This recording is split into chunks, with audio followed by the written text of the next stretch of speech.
Rus uyku deneyi 1940'ların başı, İkinci Dünya Savaşı tüm şiddetiyle devam ediyordu. Ancak savaş meydanlarında çarpışan askerlerin dışında laboratuvarlarda da bambaşka bir savaş veriliyordu. Sovyet bilim insanları insan zihninin sınırlarını zorlamak için gizli bir projeye imza attı. İnsanları günlerce, haftalarca, belki de aylarca uyanık tutacak bir deney. Amaç insan zihninin uykusuz kaldığında nasıl tepki vereceğini görmekti ve bunun için 5 mahkum seçildi. Kendilerine özgürlük vaat edildi. Eğer bu deneye dayanabilirlerse serbest bırakılacaklardı. Ancak bilmedikleri bir şey vardı. Bu deney asla planlandığı gibi gitmeyecekti. Denekler küçük bir odaya kapatıldı. İçeriye sürekli olarak deney gazı veriliyordu. Günlerce uyanık kalmaları gerekiyordu. İlk birkaç gün her şey normaldi. Konuşuyor, yemek yiyor, hatta şakalaşıyorlardı. Ancak zaman ilerledikçe işler değişmeye başladı.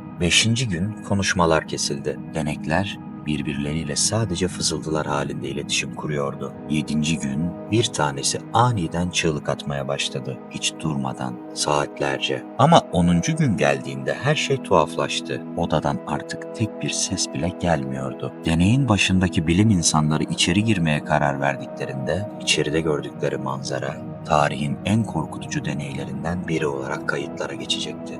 Bu hikaye Rus uyku deneyi olarak biliniyor. Yıllardır İnternette dolaşıyor. Kimi insanlar bunun gerçek olduğunu düşünüyor ama işin aslı tamamen farklı. Peki gerçekten uykusuzluk bir insanı bu hale getirebilir mi? Gerçek bilim bize ne anlatıyor? Gelin birlikte keşfedelim. Uykusuzluğun ilk etkileri. Çoğu zaman hafife aldığımız ancak hayatımızın her alanını etkileyen bir durum. Peki bir insan ne kadar süre uykusuz kalabilir? Bunun sonuçları ne olur? Ve uykusuzluk gerçekten bizi paranoyak hale getirip zihnimizi çökertir mi? Bilim bu soruların cevabını aradı ve sonuçlar oldukça çarpıcıydı. Uykusuzluk beyni nasıl etkiler? Beynimiz gün boyunca milyonlarca bilgi işler. Peki uykusuz kaldığında ne olur? İlk 24 saat odaklanma ve karar verme yetisi düşmeye başlar. Beyindeki prefrontal korteks işlevini yavaşlatır. Bu bölge mantıklı düşünme, planlama ve muhakeme ile ilgilidir. 48. saat. Beyin tembelleşmeye başlar. Beyin dalgaları düzensizleşir. Tepkiler yavaşlar, refleksler azalır. Hafıza ve öğrenme becerileri büyük ölçüde bozulur. 72. saat. Beyin ve gerçeklik arasındaki bağ kopmaya başlar. Halüsinasyonlar ortaya çıkar.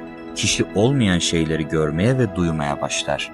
Şizofreni benzeri belirtiler gözlemlenir. Paranoya, mantıksız korkular ve ani duygu değişimleri. Beyin hücreleri arasındaki iletişim azalır. Deneyler insanların uykusuz kaldığında problem çözme yetilerini kaybettiklerini, hatta çok basit kararları bile veremediklerini gösteriyor. Uykusuzluğun vücut üzerindeki etkileri. Beynimiz kadar bedenimiz de uykusuzluktan ağır şekilde etkilenir. Bağışıklık sistemi çökmeye başlar. Uykusuz kalan insanlar hastalıklara karşı daha savunmasızdır. Bağışıklık hücreleri zayıflar, enfeksiyon riski artar. Hormonlar düzensizleşir. Stres hormonu kortizol yükselir. Testosteron ve büyüme hormonu üretimi azalır. Kardiyovasküler sistem zarar görmeye başlar. Kalp krizi ve felç riski artar. Tansiyon yükselir, damarlar zarar görür. Gerçek uykusuzluk deneyleri. En uzun uyumama rekoru. Peki gerçekten insanlar ne kadar süre uykusuz kalabilir? 1964 yılında 17 yaşındaki lise öğrencisi Randy Gardner, bilim insanlarının gözetiminde bir rekor kırdı. Gardner tam 11 gün boyunca uyumadı. İlk 24 saatte dikkat eksikliği başladı. 72 saatte hafıza kaybı, konuşma bozukluğu ve aşırı huzursuzluk ortaya çıktı. 9. günde Gardner artık hayaller ile gerçeklik arasındaki farkı ayırt edemiyordu. 11. günün sonunda uykuya dalar dalmaz, beyni hızlı bir şekilde kendini toparlamaya başladı. Bu deney uykunun insan zihni için ne kadar kritik olduğunu gösterdi. Beynimizin dinlenmeden çalışamayacak olduğunu gösterdi.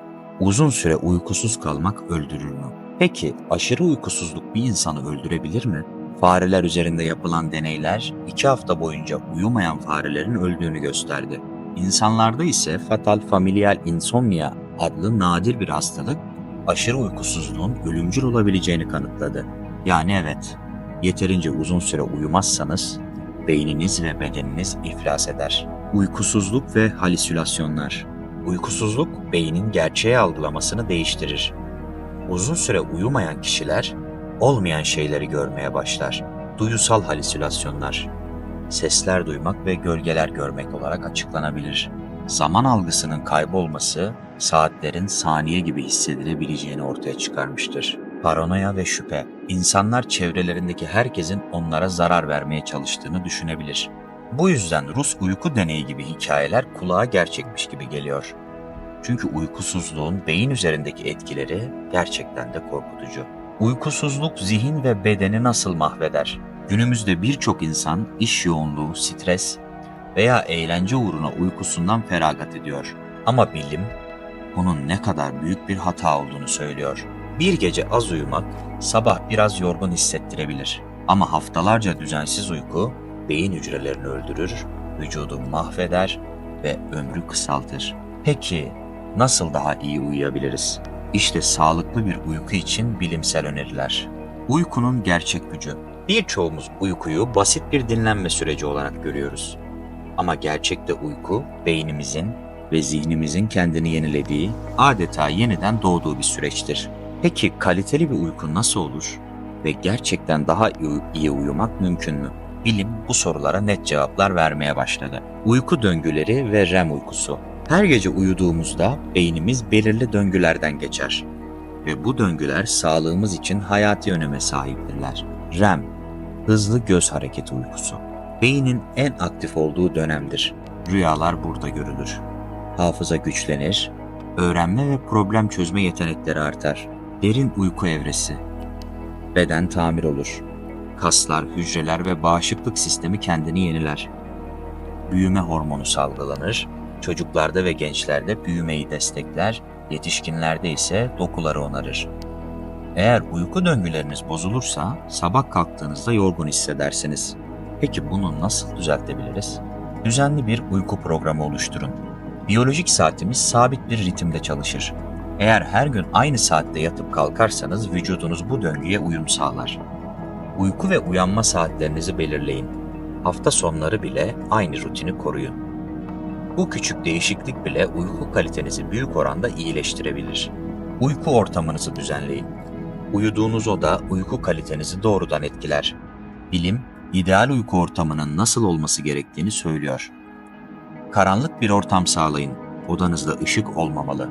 Sessiz bir ortam oluşturun. Gürültü uyku kalitesini düşürür. Oda sıcaklığı 18-22 derece arasında olmalı. Çok sıcak ya da çok soğuk ortamlar uykuyu bozabilir. Basit bir değişiklik bile uyku kalitenizi dramatik şekilde artırabilir. Teknolojiden uzak durun. Telefon, tablet veya bilgisayar kullanarak uykuya dalmak en büyük hatalardan biri. Ekranlardan yayılan mavi ışık beynimizi kandırır ve uykuyu geciktirir. Melatonin hormonu baskılanır. Bu da uykuya dalmayı zorlaştırır. Yatmadan en az 1 saat önce elektronik cihazlardan uzak durun. Bunun yerine kitap okuyun veya rahatlatıcı bir aktivite yapın. Kafein ve ağır yemeklerden kaçının. Kafein ve şekerli içecekler uyku düzenini bozan en büyük etkenlerden biridir. Saat 17'den sonra kafein tüketmeyin. Alkol ve sigara da uyku kalitesini düşürür. Ağır yemeklerden kaçının. Çünkü sindirim süreci uykuya dalmayı geciktirir. İyi bir uyku için hafif bir akşam yemeği ve bitki çayları tercih edebilirsiniz. Uyku ritüelleri oluşturun. Beyniniz tekrarlanan davranışlarla uykuya hazırlık yapabilir. Her gece aynı saatte uyuyun. Yatmadan önce sıcak bir duş almak vücudu rahatlatabilir. Gevşeme egzersizleri ve meditasyon uyku kalitesini artırır. Daha kaliteli bir uyku, daha enerjik ve mutlu bir gün demektir. Uykuyla hayatınızı değiştirin. Uykusuzluk sizi mahvedebilir ama kaliteli bir uyku hayatınızı baştan sona değiştirebilir. Bugün öğrendiklerimizi uygulayarak zihinsel ve fiziksel sağlığınızı iyileştirebilirsiniz. Unutmayın, uyku sadece bir ihtiyaç değil, aynı zamanda bir yatırımdır.